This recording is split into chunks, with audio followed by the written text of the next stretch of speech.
مروت صاحب، پہلی بات تو یہ کہ جو لندن میں کل ہوا، آپ جیسے جو لوگ ہیں کیا وہ حمایت کریں گے جو کچھ قاضی فائز عیسیٰ کے ساتھ کل آپ کے کارکنوں نے وہاں پہ ورکرز نے کیا ہے؟ کیونکہ اختلاف اپنی جگہ پہ، لیکن انتہا پسندانہ جو کاروائیاں ہیں اس کی مذمت ہونی چاہیے۔ کوئی گالم گلوچ کی میں سپورٹ نہیں کر سکتا ہوں، کوئی اسالٹ کی میں یہ نہیں کر سکتا ہوں۔ البتہ اگر آپ کسی شخص کے حوالے سے ناپسندیدگی یا احتجاج کا اظہار کرنا چاہتے ہیں، وہ آپ مہذب انداز میں، یعنی آپ اپروپریٹ فارم میں سیولائز دنیا میں ہوتا ہے۔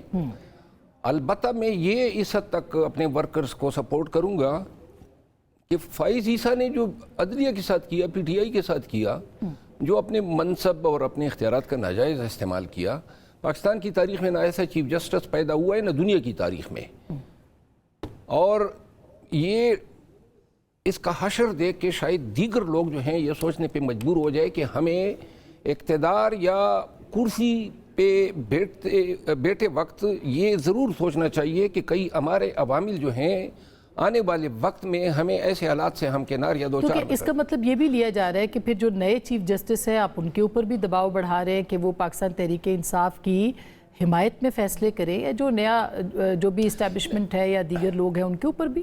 نہیں، دیکھیں، فائز عیسیٰ صاحب تو ایک پارٹی تھے نا، نواز شریف کے ذاتی دوست تھے۔ جب یہ چیف جسٹس بنے وہ آ گئے 21 تاریخ اکتوبر کو، اور جس دن یہ رخصت ہوئے نواز شریف صاحب چلے گئے، کیونکہ عدلیہ پہ اعتماد نہیں رہا۔ منصف جو ہے نا وہ اس کو کسی کا دوست نہیں ہونا چاہیے، کسی کا بے خواہ نہیں ہونا چاہیے، ان کا کام ہے انصاف کرنا۔ جب آپ تعصب سے لبریز آپ کا دماغ ہے، جس طرح قاضی صاحب نے ثابت کیا، پھر بات صرف تعصب ہوتی تو کافی تھی، توہین کرنا، بد زبانی کرنا، بد کلامی کرنا، عدالت کے اندر وکلاء کی بے عزتی کرنا، لیٹیگنٹس کی بے عزتی کرنا، یہ وہ اوصاف مکروہ تھے کہ جن کی وجہ سے اس کے لیے کوئی بھی پسندیدگی آئی نہیں سکتی تھی۔ پھر انہوں نے جو کیا، مثال کے طور پہ بغیر بلے کے آپ نے ہمیں مجبور کیا۔ لیکن اس وقت انٹرا پارٹی الیکشن پہ آپ نے بھی سوال اٹھائے تھے، بہرحال اس کے اوپر ہم پھر بعد میں بات کریں گے۔ یہ اچھی بات ہے کہ آپ نے کہا کہ یہ رویہ نہیں درست جو کہ اختیار کیا گیا، احتجاج کرنا اور تنقید کرنا وہ آپ کا حق ہے۔ یہ بتائیے گا، آج آپ کی عمران خان صاحب سے ملاقات ہوئی، صحت کیسی تھی؟ وہ ایک نئی اسٹریٹجی کی طرف جا رہے ہیں، آپ کا کردار اس پہ بڑا واضح ہو گیا ہے، کیا واقعی 3-4 لاکھ لوگ آپ لے آئیں گے اسلام آباد میں؟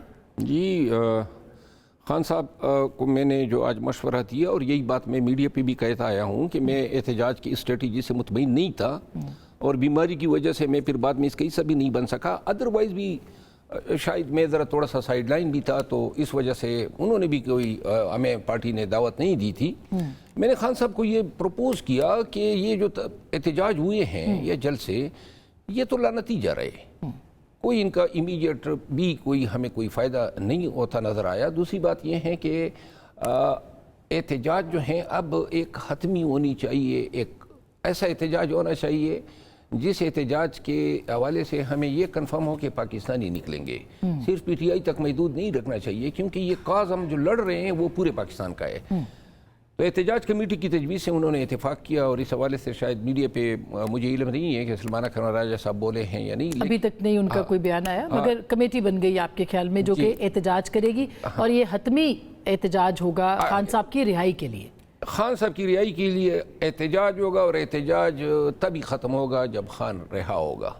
خان ایک سیاسی حوالاتی ہے، قیدی ہے، سیاسی بنیادوں پہ بدنیتی پہ ان کو رکھا گیا ہے۔ تمام کیسوں میں بریت کے باوجود کیسوں کا لامتناہی سلسلہ ہے۔ ابھی جو ڈی چوک کے یہ دھرنے ہوئے، ان میں بھی یہ ملزم بن گیا، پھر ان میں ریمانڈیں ہوگی، پھر ان میں بیلیں ہوں گی، تو لہذا اس نظام سے کوئی ہمیں... تو آپ کہہ رہے ہیں دھرنا ہوگا، یعنی صرف احتجاج نہیں ہوگا، دھرنا ہوگا رہائی تک؟ ڈی چوک پہ دھرنا ہوگا، اور جتنے لاکھ پاکستانی نکلیں گے اتنی جلد جو ہیں خان صاحب کی رہائی ممکن۔ اور یہ کب ہوگا آپ کے خیال میں؟ کب؟ میرا خیال ہے اس کے لیے پہلے اسٹریٹجی یہ ہونی چاہیے کہ ہمیں آگاہی پھیلانی چاہیے، پاکستانیوں کو بتانا چاہیے آپ کا نکلنا کیوں ضروری ہے، ملک عوام کے ساتھ کیا ہو رہا ہے، ملک کے اندر کیا ہو رہا ہے، معیشت کہاں پہ کھڑی ہے، پالیسیاں کیا ہے، دہشت گردی پہ ہماری صورتحال کیا ہے، خوشحالی کے جو وعدے وعید ہوتے ہیں، اور کیا یہ لوگ جو قبضہ کر کے اقتدار پہ بیٹھے ہیں، یہ آپ کی سلامتی اور بہتری کے لیے آئے ہیں. جب پاکستانیوں کے ذہن میں یہ بات بیٹھے گی، اور اس کے لیے سوشل میڈیا کا استعمال ہوگا، اس کے لیے جگہ جگہ جا کے تقاریر کرنی پڑتی ہیں تاکہ لوگوں کو موٹیویشن ملے.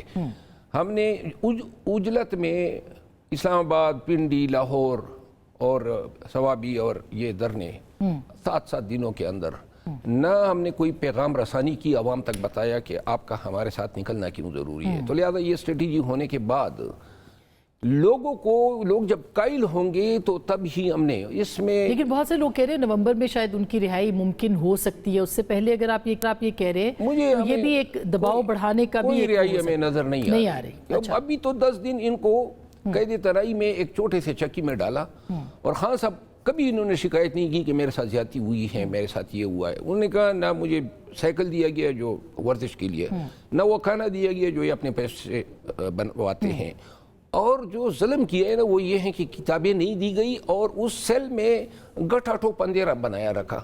یعنی بجلی بھی نہیں تھی، اندھیرا تھا. اب 10 دن راتیں اگر آپ اندھیرے میں رہیں، یہ غیر انسانی رویہ ان کے ساتھ اپنایا گیا. تو کون سی ڈیل جو یہ لوگ بی بی صاحبہ کی رہائی اور علیم آپا کی رہائی کے حوالے سے جو ڈیل کی وہ کہتے ہیں تاثر دیا جا رہا ہے. علی امین گنڈا پور صاحب کہہ رہے ہیں نومبر میں اگلی رہائی جو ہے، اگلی جو بھی رہائی ہے وہ خان صاحب کی ہے، اور پھر انہوں نے کہا کہ ایک برج کا کردار ادا کیا ہے، صرف وہ اسٹیبلشمنٹ کے ساتھ رابطے میں ہے. کیا ایسا ہے، یا آپ کو لگتا ہے اسٹیبلشمنٹ ابھی نرم نہیں ہے اور خان صاحب بھی راضی نہیں ہے ڈیل کے لیے؟ اگر کوئی لحاظ کرنا ہوتا تو پھر خان کے ساتھ یہ تو نہ کرتے. یہ تو جب سے یہ گرفتار ہوا ہے ڈیل کی باتیں چل رہی ہے. آج خان صاحب نے 2 ٹوک الفاظ میں کہا کہ مجھے کوئی ڈیل درکار نہیں ہے، اگر کسی نے مجھے ملٹری ٹریبیونل بھیجنا ہے تو بھیج دو.